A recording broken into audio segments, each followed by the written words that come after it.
Assalamualaikum everyone. I hope you all are doing very well. Welcome back to Study Studio by लारी बारजू। आज का जो हमारा topic है वो है अलीगढ़ मूवमेंट। अब जब भी हम अलीगढ़ मूवमेंट की बात करते हैं तो सबसे पहला नाम जो हमारे जहन में आता है वो है सर सैयद अहमद खान। अलीगढ़ मूवमेंट को देखने से पहले हम सर सैयद अहमद खान को थोड़ा सा देख लेते हैं, इनके बारे में थोड़ा सा जान लेते हैं, देन हम अलीगढ़ मूवमेंट के फीचर्स वगैरह की तरफ मूव करेंगे। अलीगढ़ मूवमेंट जो बेसिकली है सर सैयद अहमद खान की वजह से ही हुई। उन्होंने ही समझे एक सारा जो इसका प्रोसेस है उन्हीं की वजह से आगे चला, उन्हीं की वजह से शऊर आया।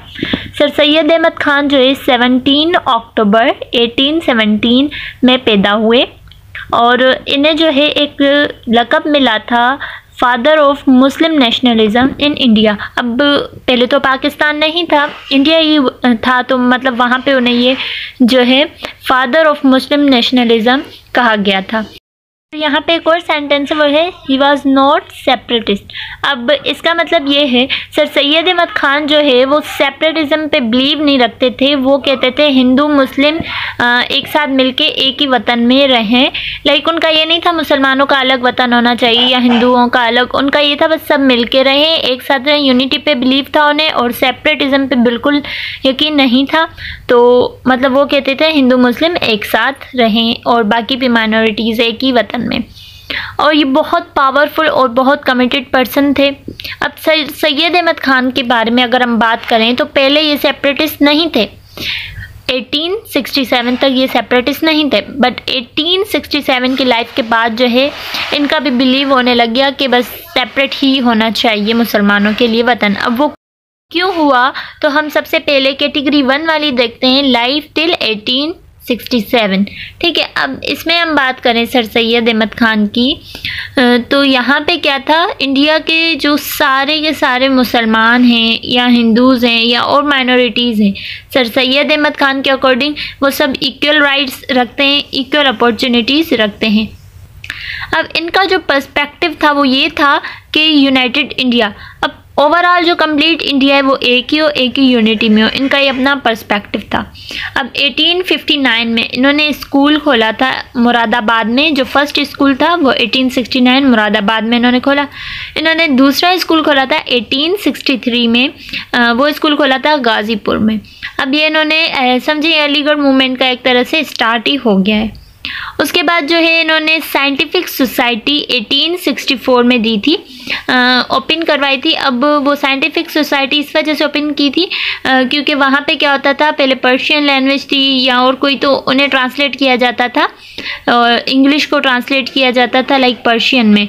ठीक है, इंग्लिश बुक्स जो भी थी उन्हें ट्रांसलेट करने के लिए साइंटिफिक सोसाइटी जो है वो की थी, बट सर सैयद अहमद खान को इंग्लिश नहीं आती थी। अब देखें तारीख का सबसे बड़ा नाम इंग्लिश में आता है ये सर सैयद अहमद खान जो सबसे पहले इंग्लिश लाए, लेकिन अब सर सैयद अहमद खान को खुद को इंग्लिश नहीं आती थी और इन्होंने इस वजह से साइंटिफिक सोसाइटी ओपन की थी।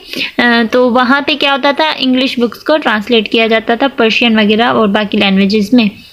अब 1857 की वॉर के बाद अब सर सैयद अहमद खान ने देखा कि 1857 की वॉर वाली अगर आप लोगों ने वीडियो अभी नहीं देखी तो वो जाके देख लें, देना आपको ये कॉन्सेप्ट और ज़्यादा अच्छे से क्लियर हो जाएगा। अब वो वॉर होने के बाद सर सैयद अहमद खान ने देखा कि किस तरह जो इंडियन नॉन मुस्लिम्स हैं और बाकी माइनॉरिटीज़ सारा मलबा जो है मुसलमानों के ऊपर डाल के खुद साइड हो गए कि हमने तो कुछ नहीं किया, ये तो मुसलमानों का किया दर है, और सब ने लाइक मुसलमानों को इसका ज़िम्मेदार समझा। उसके बाद जो है ब्रिटिश का जो टारगेट था, अब मुसलमान ही रहे ब्रिटिश के नज़रों में, तो बाकी माइनॉरिटीज़ और जो नॉन मुस्लिम है वो अच्छे बन गए। अब सारा मलबा तो मुसलमानों पे आ गया, तो उनका टारगेट सारा मुस्लिम्स पे था, उन्हें जॉब्स ना देना और बाकी तरीके से भी उनकी तजलील वगैरह। सर सैयद अहमद खान ये सारा जो है वो देख रहे थे, तो उसके बाद उन्हें रियलाइज़ हुआ कि वाकई जो मुस्लिम्स हैं उनके लिए सेपरेट जो है वतन होना चाहिए। उसके बाद उन्होंने जो 1867 के बाद उन्होंने जो स्टार्ट किया मुसलमानों के लिए सेपरेट वतन का, चाहे वो ट्रू नेशन थ्योरी हो या और कुछ, वहाँ भी उन्होंने अपनी राय का इजहार किया। अब हम बात करते हैं इनकी लाइफ 1867 के बाद। अब वहाँ पे क्या हुआ, जो हिंदी उर्दू कंट्रोवर्सी हुई थी वहाँ भी सर सैयद अहमद खान ने नोट किया कि मतलब किस तरीके से हिंदी और उर्दू पे भी जो मुस्लिम्स और नॉन मुस्लिम्स हैं उनका आपस में एक तरीके से बात नहीं बन रही। अब हिंदी उर्दू कंट्रोवर्सी बनारस में हुई थी 1867 में। अब वहाँ पे ब्रिटिश ने जो है 1825 में जो ऑफिशियल लैंग्वेज या दफ्तरी ज़बान जो है उर्दू को इसका दर्जा मिल गया था। 1627 से लेके 1657 तक जो है शाहजहाँ और अकबर के दौर में उर्दू इतना परवान चढ़ चुकी थी, इतना ऊपर जा चुकी थी कि वहाँ पे इसे दफ्तरी ज़बान का जो है दर्जा मिल गया था। उसके अलावा जो इस पे क्या हुआ कि हिंदूज़ की डिमांड थी कि उर्दू की जगह दीवानगी जो है, ये एक लैंग्वेज राइटिंग सिस्टम है, दीवानगी उसे जो है लाइक रिप्लेस किया जाए, चेंज किया जाए ताकि ये ऑफिशियल लैंग्वेज बने। देन उनकी अगेन डिमांड आ गई कि हिंदी को जो है ऑफिशियल लैंग्वेज का दर्जा मिलना चाहिए। अब यहाँ भी सर सैयद अहमद खान ने देखा, फर्स्ट डेवलपमेंट उनकी यहीं पे हुई कि यहाँ तो मुसलमान और नॉन मुस्लिम लाइक उनके आपस में बन ही नहीं रही, यहाँ पे भी उनकी कंट्रोवर्सी है, लैंग्वेज पे भी। सो अब यूपी में जो है 13 से 14% मुसलमान थे, बाकी सब नॉन मुस्लिम थे। अब उस टाइम पे जो ऑफिशियल लैंग्वेज है, फर्स्ट ऑफिशियल लैंग्वेज वो इंग्लिश को करार दिया था, और जो सेकंड ऑफिशियल लैंग्वेज थी वो उर्दू को करार दिया था। बट उसके बाद किसी की भी उस टाइम पे ये मजाल नहीं थी कि उर्दू को जो है हटा के हिंदी को ऑफिशियल लैंग्वेज का स्टेटस दे सके, बिकॉज सर सैयद अहमद खान ने काफ़ी मेहनतें की थी, इसके पीछे काफ़ी उनके जद्दोजहद थी, इसी वजह से उर्दू को ये दर्जा मिला, क्योंकि उनके मुताबिक किसी भी कौम की पहचान उसकी ज़बान होती है, इसी वजह से। लेकिन सर सैयद अहमद खान की डेथ के बाद जो है हिंदी को ऑफिशियल लैंग्वेज का स्टेटस मिल गया था, लेकिन उनकी ज़िंदगी में ना मिल सका। उसके बाद सेकंड डेवलपमेंट ये हुई थी कि एक बुक लिखी गई थी जिसका नाम था अ लाइफ ऑफ मोहम्मद, वो एक नॉन मुस्लिम ने लिखी थी। उसमें काफ़ी जो है नौज़ बिल्ला गलत बातें लिखी हुई थी हुजूर पाक की ज़िंदगी के मुतालिक। फिर 1861 से 1867 तक काफ़ी लोगों ने उसे देखा भी, उस पर बातें भी की, लेकिन एक प्रॉपर रिसर्च नहीं दी गई कि मतलब इसमें कौन सी मिस्टेक्स हैं या क्यों है, एक प्रॉपर रिसर्च ना दे सके। लेकिन सर सैयद अहमद खान 1869 में लंदन गए। अब उन्होंने इस बुक को पढ़ा हुआ था, उस टाइम काफ़ी नॉन मुस्लिम्स काफ़ी अंग्रेज़ हों या और भी माइनॉरिटीज़ ने भी वो बुक पढ़ी हुई थी, और वो बुक थी इंग्लिश में। तो सर सैयद अहमद खान जब लंदन गए, उन्होंने खुतबाते अहमदिया, ये बुक है सर सैयद अहमद खान की, उन्होंने ये पब्लिश करवाई लंदन में इंग्लिश में और इंडिया में पर्शियन में, बिकॉज लंदन में इंग्लिश थी, इंडिया में उस टाइम पर्शियन ज़्यादा थी, तो इस वजह से उन्होंने इस लैंग्वेज में जो है ये पब्लिश करवाई बुक, ताकि लोग जिन्होंने इंग्लिश में पढ़ी है या जिन्होंने पर्शियन में पढ़ी है उसके मुतालिक जो है सही मालूमात हासिल कर सकें, ना कि वो गलत बुक पे अमल करें।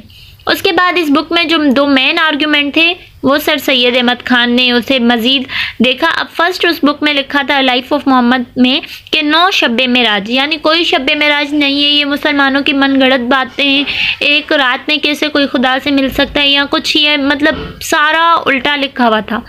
तो सर सैयद अहमद खान ने उस बात पे उसका रिप्लाई देते हुए खुतबा अहमदिया में कहा कि इस्लाम इज़ अ कम्प्लीट स्ट्रक्चर, इस्लाम एक कम्प्लीट स्ट्रक्चर है, मौजज़े या करामात जो हैं उनमें इस्लाम नहीं है, बल्कि इस्लाम में मौजज़े और करामात होते हैं। अगर इस्लाम से मौजज़े और करामात निकाल दिए जाएं फिर भी इस्लाम एक कंप्लीट स्ट्रक्चर है, इस्लाम जो है एक कंप्लीट दीन है। फिर दूसरा आर्ग्यूमेंट जो था वो था एंजल्स फाउथ इन गज़वाए बदर। अब गज़वाए बदर में कहना था उस नॉन मुस्लिम का कि जो फरिश्ते हैं वो आके लड़े थे, तो उस पर सर सैयद अहमद खान ने रिप्लाई किया खुतबा अहमदिया में कि फरिश्ते लड़े थे, इंसान लड़े थे या कोई भी, जो जीत हुई वो हुई थी मुसलमानों की। तो इसी तरह और भी काफ़ी आर्ग्यूमेंट्स थे जिन पे सर सैयद अहमद खान ने अपने रिप्लाई खुतबा अहमदिया में दिया ताकि लोग सही मालूमात हासिल कर सकें। अब आते हैं MAO स्कूल जो है 1875 में सर सैयद अहमद खान ने ओपन किया था, और MAO का मतलब होता है, जो फुल फॉर्म है इसकी, M मतलब Mohammedan, A means Anglo, O for oriented, Mohammedan Anglo oriented. 1875 open हुआ और जिसे 2 साल बाद कॉलेज में कन्वर्ट कर दिया गया 1877 में। अब सर सैयद अहमद खान का जो मकसद था वो सिर्फ ये नहीं था एक ही तालीम देना, उनका मकसद था रेशनल वेस्टर्न एजुकेशनल सिस्टम देना। अब इस्लामिक नॉलेज भी देना, वेस्टर्न भी, दोनों को देना साथ में, ताकि जो लोग हैं, जो बच्चे हैं, वो ग्रो करें, वो समझें दुनिया को भी, दीन को भी। क्योंकि उस टाइम बाकी जो स्कूल्स थे वहाँ पे जस्ट वेस्टर्न एजुकेशन थी, इस्लामिक एजुकेशन कहीं भी नहीं थी, तो इन्होंने रेशनल वेस्टर्न एजुकेशनल सिस्टम निकाला। अब हम बात करते हैं फीचर्स ऑफ अलीगढ़ मूवमेंट। अब अलीगढ़ मूवमेंट क्या क्या फीचर्स क्या आते हैं? अब अलीगढ़ मूवमेंट जो है वो बेसिकली हुई इस वजह से थी कि तालीम को आम किया जा सके। अब देखें सर सैयद अहमद खान ने काफ़ी स्कूल जो है खोले, काफ़ी कॉलेजेस ओपन हुए, और अलीगढ़ जो यूनिवर्सिटी है वो भी काफ़ी फेमस है। इसी तरीके से ये सारी जो अलीगढ़ मूवमेंट है जो कि उन्होंने एजुकेशन की वजह से की, ये काफ़ी इम्पॉर्टेंट जो है रिफॉर्म था। 19th सेंचुरी की मूवमेंट काफ़ी इम्पॉर्टेंट थी। अब ये स्टार्ट इस वजह से हुई थी जो लोगों में आपस में गलतफहमियां हैं वो दूर हो सके, और जो सोशो रिलीजियस इविल्स हैं जो मुस्लिम सोसाइटी के, उन्हें ख़त्म किया जा सके, आपस में प्यार मोहब्बत से रहा जा सके, एजुकेशन को आम किया जा सके, और जो मुस्लिम्स को इग्नोर किया जा रहा था उस वक्त उसे ख़त्म किया जा सके, ताकि मुस्लिम जो हैं वो भी एजुकेटेड बने, और जो ब्रिटिश जो का मतलब जो रवैया है मुस्लिम्स के साथ वो भी सही और दुरुस्त हो सके। और मुस्लिम को अच्छा एक बात थी कि वहाँ पे काफ़ी जगह पे ये है कि सर सैयद अहमद खान ने जो मुसलमानों को ये मना किया था कि आप पॉलिटिक्स में ना जाएं। अब उसके पीछे भी एक रीज़न था, उस टाइम उन्होंने मना किया था कि आप पॉलिटिक्स में ना जाएं, जिस टाइम मुसलमान जो है एजुकेटेड नहीं थे। उन्होंने कहा आप एजुकेशन हासिल करें देन आप पॉलिटिक्स में जाएं, यानी एजुकेशन होगी तो आप अच्छी तरीके से पॉलिटिक्स में जाके अपने मकासद को हासिल कर सकते हैं सही तरीके से, क्योंकि विदाउट एजुकेशन इंसान कुछ भी नहीं कर सकता। इनके और भी कई जो है मकासद थे इसके अलीगढ़ मूवमेंट के पीछे। मतलब एक अगर हम देखें तो एक कंप्लीट स्ट्रक्चर जो है उन्होंने हमें एजुकेशन सिस्टम का दिया। उन्हें खुद इंग्लिश नहीं आती थी, उन्होंने साइंटिफिक सोसाइटी जो है पब्लिश करवाई। ये थे कुछ अलीगढ़ मूवमेंट के फीचर्स, और ये था अलीगढ़ मूवमेंट। अगर आपको कहीं भी डिफ़िकल्टी हो, कन्फ्यूजन हो, तो आप लोग कमेंट में पूछ सकते हैं।